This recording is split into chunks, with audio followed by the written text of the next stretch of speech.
Bonjour et bienvenue pour cette nouvelle vidéo sur Colossal, j'espère que vous allez bien et on va continuer cette petite aventure solo dans ce monde fantastique qui est Colossal où les pièces sont des mondes à eux tout seuls et où je m'étais arrêté, nous étions dans une grotte, j'avais trouvé une pièce qui a fusionné avec la pièce pour laquelle j'étais poursuivi.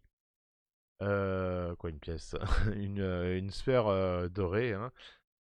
J'étais à l'intérieur d'une grotte et j'ai pu monter un escalier pour en sortant, il y avait une porte et donc j'ai monté cet escalier. Alors, la dernière fois, nous avions tiré, avant de nous quitter, le 4 de trèfle, pardon, le valet de cœur, le 4 de trèfle, le valet de trèfle, le 10 de trèfle et l'as de carreau. Alors, on va regarder maintenant à quoi cela correspond pour pouvoir continuer notre aventure. Alors, le valet de cœur.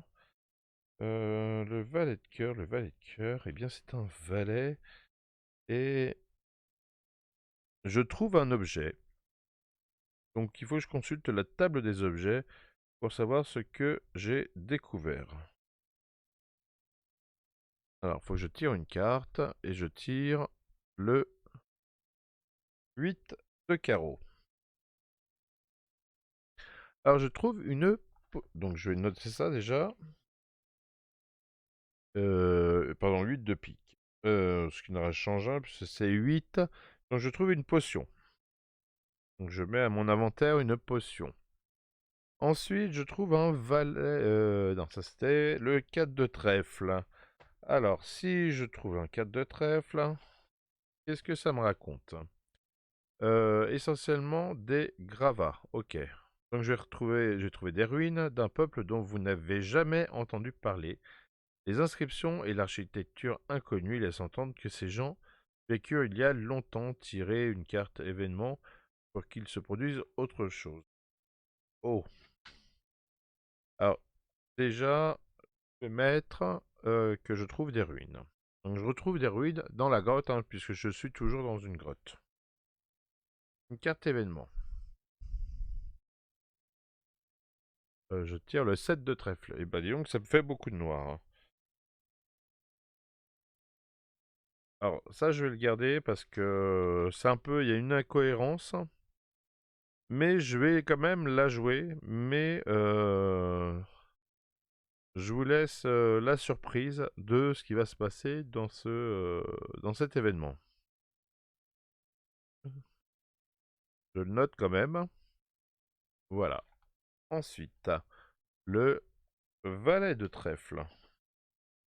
Alors je trouve un autre objet apparemment. Il faut que je tire une autre carte. Eh bien, c'est un autre 8, un 8 de trèfle. Et donc, je retrouve une autre potion. Donc, potion, j'en ai deux. C'est pas mal, hein. Le 10 de trèfle. Alors, le 10 de trèfle, ça dit quoi? Abandonner. Vous tombez sur une ville, une immense localité différente de tout ce que vous avez vu jusqu'ici. Des édifices, d'accord.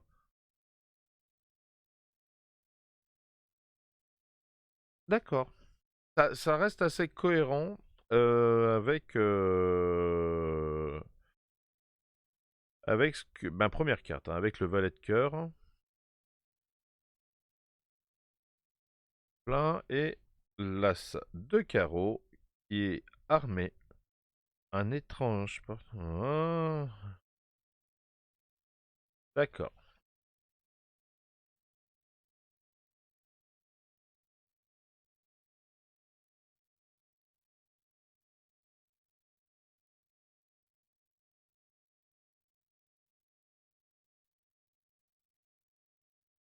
Ok. Donc, il va y avoir pas mal de choses dans cet épisode, je le sens.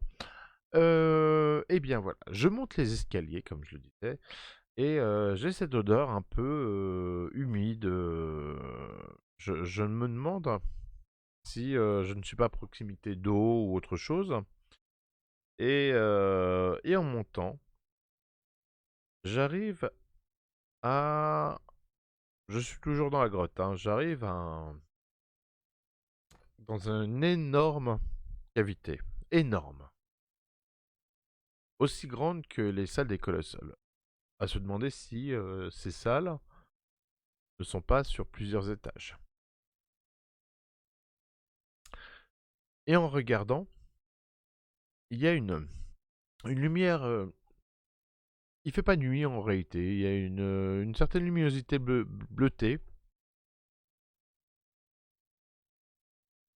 qui laisse apparaître les ruines d'une énorme cité. J'en suis un peu loin, ce qui me permet d'avoir un regard un peu panoramique dessus. Et il y a vraiment, vraiment, vraiment beaucoup, beaucoup de maisons, de petits immeubles et autres. Comme si cette ville avait entièrement été créée dans la roche. Ou en tout cas avec la roche qui était tout autour. Et peut-être que l'espace dans la cavité a été créé en faisant de l'extraction et pour créer ces habitations. Je décide d'avancer, de toute façon j'ai pas trop le choix, hein, je ne peux pas retourner en arrière, la falaise s'est refermée derrière moi.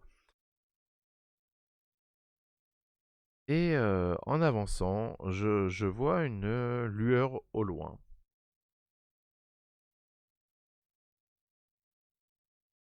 Je décide de m'approcher, hein, je suis toujours avec mon monté, avec sa lampe. J'observe qu'il y a pas mal de... Ce sont pas des roches en réalité, on dirait plutôt des stèles, des choses qui ont été gravées, et sur lesquelles il y a des inscriptions dans une langue que je ne connais pas. Pourtant mon peuple bouge beaucoup, comprend et lire plusieurs langues. Et celle-là, réellement, je suis incapable de dire à quel peuple elle correspond. Je continue à m'approcher euh, la lumière et m'approchant de plus en plus, je me rends compte que cette lumière provient d'un feu, d'un petit foyer, comme un foyer de campement qui a été allumé ici. Je vois autour de ce feu qu'il y a quelques sacs, des provisions, des choses comme ça. Une installation de couches. Enfin, je comprends qu'il y a certainement quelqu'un, sauf que la personne, en l'occurrence, n'est pas là. Euh, Après, le feu est présent, ce qui veut dire qu'il doit soit pas être loin, soit qu'il a été allumé il n'y a pas longtemps. Je décide donc de me faire discret, des fois qu'on puisse me porter une embuscade, hein, qu'on m'ait repéré en amont, que la personne qui était là se soit cachée. Je décide donc de reculer et de retourner un peu dans la pénombre. En attendant, discrètement, voir si quelqu'un comptait revenir par ici. Je commence à avoir un peu froid quand même, hein, loin du feu. C'est bien quand même à côté. Et il reste, il fait toujours assez humide. Et ça fait plusieurs dizaines de minutes que je suis là, que j'attends. Et au bout d'un moment, je vois quelqu'un arriver. Une forme d'abord, hein, juste éclairée par la flamme. Et cette silhouette devient de plus en plus nette, hein, en approchant quand euh, un homme d'un certain âge, hein, qui a une barbe assez grand. Euh, il a une espèce de grande robe avec un symbole ou figure. Bah, c'est un symbole qui est de château sur lui, un peu comme on pourrait croiser les chevaliers ou des choses comme ça. Ce qui on dirait un château ou un beffroi qui est sur sa toile. Pas sur sa toile, sur sa toge.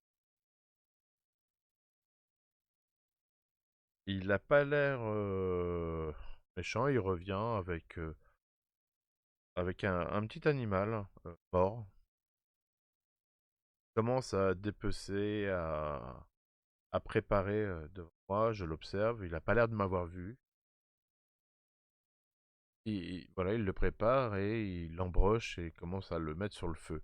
Et je vous avoue que je commence moi à avoir faim. En plus de l'odeur de la viande grillée qui prépare me met l'eau à la bouche. Je décide de m'approcher, mais en faisant attention et en me signalant pour éviter que la personne prenne peur, bien sûr. Allô? Oh? Y'a quelqu'un? Je vois qu'il a un sursaut dans ma direction. Oh, bonjour! Bonjour! L'homme me regarde. Il ne me répond pas.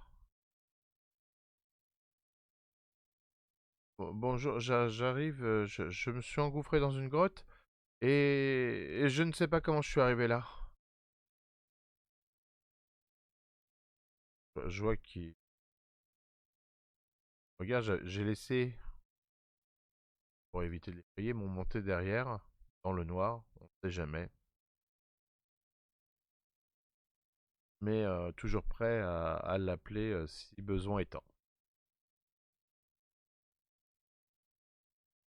Est-ce que je peux me rapprocher du feu? Il fait froid.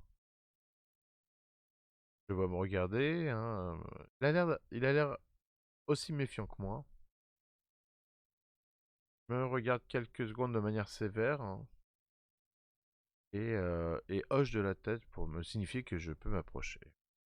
Moi, j'ai les mains, montrent que je ne suis pas armé, qu'il ne risque rien. Je m'approche donc de lui, je m'assieds de l'autre côté du feu, et je tends les mains vers le feu pour me réchauffer. J'allais entamer la conversation avec lui. Euh, Bonjour, je... je me suis perdu. Je me suis perdu et j'ai vu un beffroi et j'ai eu peur, hein. Et je suis rentré dans une grotte et je me suis retrouvé là. Je m'appelle Hametsu. Hametsu, je fais partie d'un peuple nomade. Et vous? Il me regarde, hein, et n'a pas l'air de vouloir me répondre.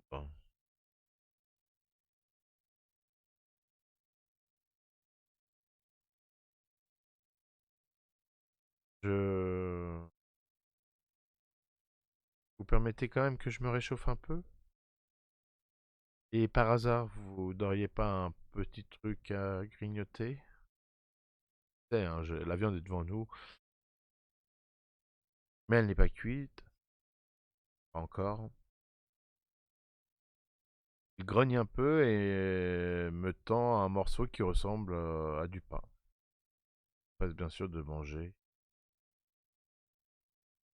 Le pain a un petit goût de la grotte, mais je fais mine qu'il est bon et je le remercie pour de m'en avoir donné.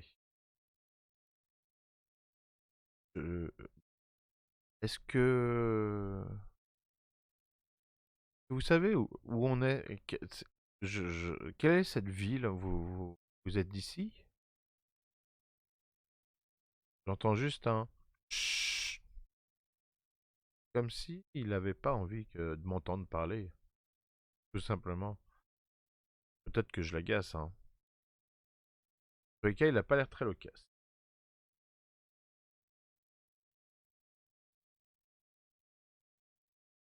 Est-ce que... Est-ce que vous sauriez m'indiquer par où on peut sortir de cette grotte? Je relève encore une fois la tête vers moi, l'air agacé, et juste du doigt, il me montre la direction, une direction qui pourrait m'emmener à l'extérieur de la grotte. En tous les cas, ne me le confirme pas de vive voix, mais c'est ce que je peux comprendre.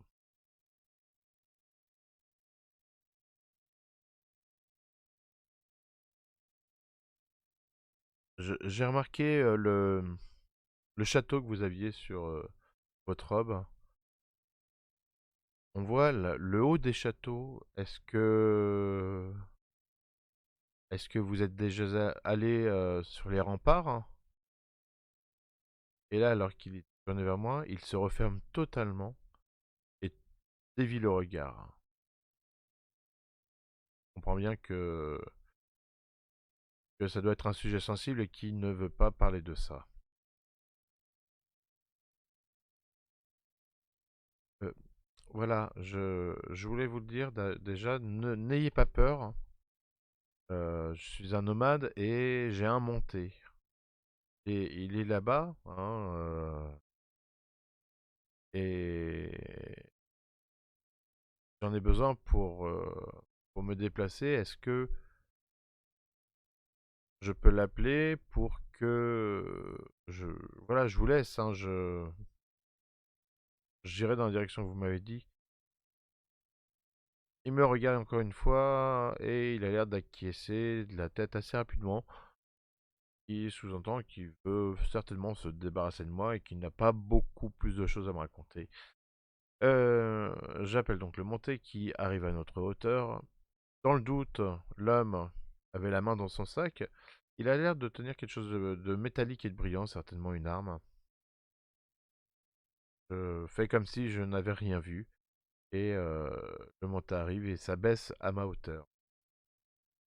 Je le remercie pour ce morceau de pain, même si la viande m'aurait fait beaucoup de plaisir. Je monte sur mon monté et pars dans la direction m'a indiquée. Euh, Ça, c'était pour le jeu de ces cartes. Alors, ok. Donc là, on était là. Je vais rajouter la ville en ruine ici. Par contre, je vais pas la faire noire. Les cases, c'est juste hein, pour comme ça, mais en réalité, alors, je disais que ça avait une petite lueur bleutée.